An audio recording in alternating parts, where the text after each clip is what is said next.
Pokemon has been a huge franchise since it was first created in 1996. Since then it has spawned a huge anime, countless TCG sets, and of course numerous Pokemon games. However though, through the years, have you ever wondered if there's been a Pokemon game that has been cancelled and never made the final release? Well, there's actually been quite a few, so in today's video we're going to be going over some cancelled and unreleased Pokemon games. Of course, if you are excited for the video, please do drop a like down below. Let's try and hit 600 likes. Make sure to leave a comment out of all of these cancelled games, which one do you wish made the final cut? And of course, subscribe if you're brand new. We do daily Pokemon content on this channel. With all of that out of the way, let's get into the video and take a look at some unreleased Pokemon games. Coming up first for today's video, we have Pokemon Grey, a 5th generation game. Now, there's a thematic reason why Game Freak never made a long-rumored Pokemon Grey series. In an interview with Game Informer, Junichi Masuda explained why Game Freak opted for Pokemon Black 2 and Pokemon White 2 over a standalone sequel like in past generations. Masuda's exact words were that a lot of people were expecting Pokemon Grey at the time. But the concept of black and white was kind of these opposing forces, a yin-yang kind of thing. If we went with grey, it would have moved away from that concept, so we decided to keep the titles there. Now, Pokemon Black 2 and White 2 marked a major departure for the Pokemon franchise, as Game Freak had previously opted to make a solitary game, when following up with one of their core pairs of games. So Pokemon Red and Blue had Pokemon Yellow, Gold and Silver had Crystal, Ruby and Sapphire had Emerald, and Diamond and Pearl had Platinum. But Pokemon Black 2 and White 2 were the first time Game Freak had made a direct sequel with a single generation. Although not the first sequels, because technically Gold and Silver were sequels to Red and Blue, hence why you can go back to Kanto and all of that. But Black 2 and White 2 were the first games to break away from making a kind of trilogy, a tradition that the Pokemon franchise has never really returned to.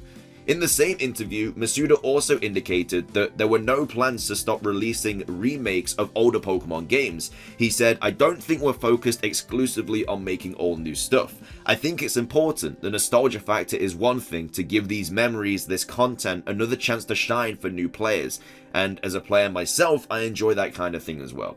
So Pokemon Grey was definitely in the talks to be made, but of course they finally went with Black 2 and White 2. Next up for today's video, we have Pikachu, the DS tech demo.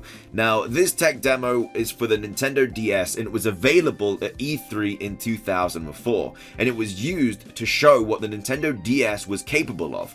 This includes the touchscreen and microphone functionality, 3D models, and displaying bright colors. It is very similar to Hey You Pikachu, Pokemon Channel, and Pokemon Anime. It was never made available though to the general public.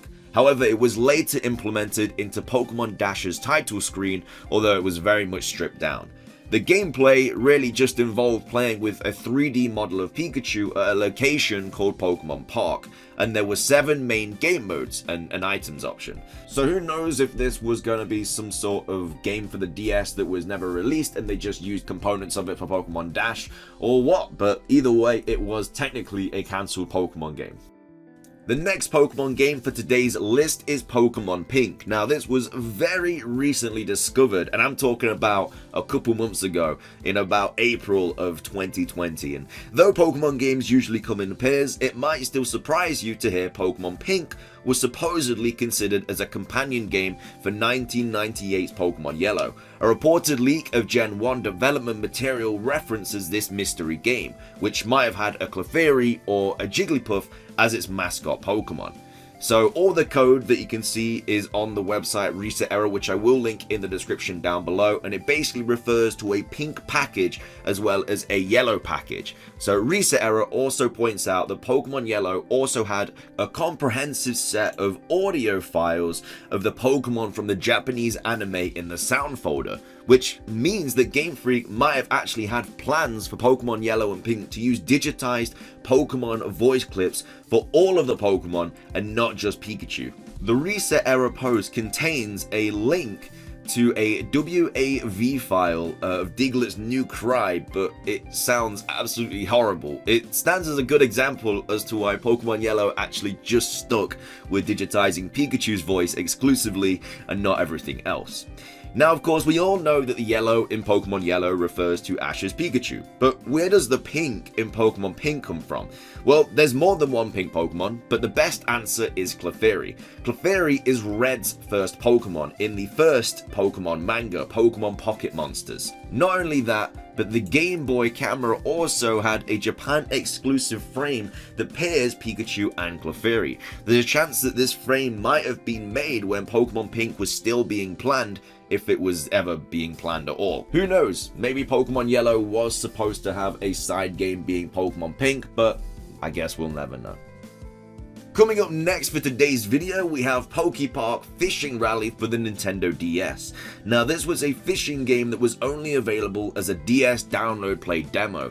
It was available from May the 10th, 2005 until September the 25th, 2005. It has only ever been released in Japan, and it was only obtainable via the DS download player. It disappeared after shutting down the Nintendo DS system and had a 12-hour time limit. So the gameplay was all just about fishing, really. It was set on a river flowing into the sea, and after a certain amount of time, the area that the player is in changes. In every area, there are several different Pokemon to catch. The Nintendo DS system is held horizontally during play. On the top screen is a water area with shadows of underwater Pokemon occasionally visible, and the floater also moves back and forth until the A button is pressed, at which point it is cast into the water, and then once the floater is pulled underwater, the player must immediately press the A button repeatedly to obviously fish up whatever sneaky water Pokemon you got hiding in the water. Of course, a caught Pokemon are displayed on the touchscreen, while their score is displayed on the top screen. The score is determined by 3 factors, being size, level, and rarity. If the total score of all 5 Pokemon caught ranks in the top 50 scores, it will be sent to the Master High Score list and can then be viewed on the Pokepark Fishing Rally DS. So it doesn't really sound like anything that we're really missing out. It's just an ordinary fishing game, but hey, technically a cancelled fishing game for Pokemon that never made any other consoles. Finishing off today's video though is a game that I definitely wish was created, and it was called Pocket Monsters RPG. Now, this is an unreleased Nintendo 64 Double D title. It was meant to be the first console RPG for all Pokemon and Pocket Monsters franchise. Little info is known on the game, and no screenshots have ever been released. It was first mentioned in a June 1997 interview with Shigeru Miyamoto. Several months later though, Miyamoto said that there were 3 64 Double D titles in development. One of the other 2 being Hey You Pikachu, which would later be released on the Nintendo 64. And Nintendo Space World 1997, only earlier versions of Pokemon Snap and the Japanese version of Stadium were shown. Pocket Monsters RPG fell off the radar and no other info was announced. Junichi Masuda, a major developer for Game Freak, has stated that he doesn't believe Pokemon RPG should be on home consoles, which could be a possible reason for the cancellation. Other likely reasons are that Game Freak was developing Pokemon Gold and Silver during that period, or that the 64 Double D ceased production shortly after its introduction. However though, 2 Pokemon console RPGs being Pokemon Coliseum and Pokemon XD Gales of Darkness were released for the GameCube, but they were not developed by Game Freak, unlike the 64 Double D game. So right there we have some of the Pokemon games that were either unreleased or cancelled, but in 2009 information arrived basically going over a bunch of different names that Game Freak had also trademarked, maybe giving an idea to a future Pokemon title or a 3rd installment or something like that. So the list of these names are Pokemon Red, Green, Blue, Yellow, Black and White, which have of course all been made, but then they also had Pokemon Brown and Pokemon Grey, Grey being obviously a game we've already gone over, but Pokemon Brown. We have Pokemon Scarlet, Pokemon Purple and Pokemon Crimson, and then we also have Pokemon Scarlet again written differently. Now these could have been the names that were supposedly going to be given to Diamond, Pearl and Platinum, or it could just be a future title, who knows, but yeah, all of those Pokemon names have also been trademarked. But with that, it does wrap up today's video. That is all of the Pokemon games that I could find out about that have been either cancelled or unreleased. I really hope you guys did enjoy the video. I had a lot of fun making it, taking a look at all of these scrapped games that never made the final cut, unfortunately. But if you did, be sure to drop a like down below. Let's try and hit 600 likes. Make sure to leave a comment. Which scrap Pokemon game do you wish made the final cut, and of course subscribe if you're brand new. We do daily Pokemon content on this channel. Thanks so much for watching, have a fantastic rest of your day, and until next time, peace.